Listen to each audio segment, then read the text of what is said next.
Saan nga ba mas murang magstay dito sa Bangkok? Nag-spend nga pala kami dito ng holidays nitong December 22 to 26 dito sa Thailand. At naisipan kong dito magstay sa Grand Alpine Hotel. Nabuko ito via Klook.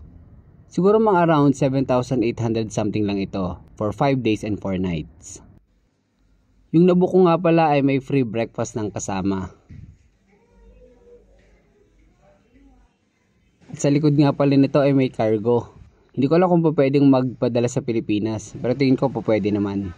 At pag nakita nyo yung One Food Center na yon o yung pinaka food court nila, ang tapat noon yung Grand Alpine Hotel. Lakarin nyo lang yan, dire-diretso.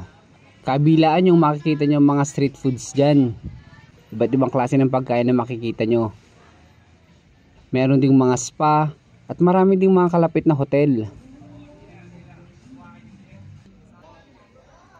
At ang palatandaan nyo, pag nakita nyo na yon, malapit kayo dito sa may 7-Eleven. Halos katabi nga lang. And then sa may kanan nito, makikita nyo ng Grand Alpine Hotel.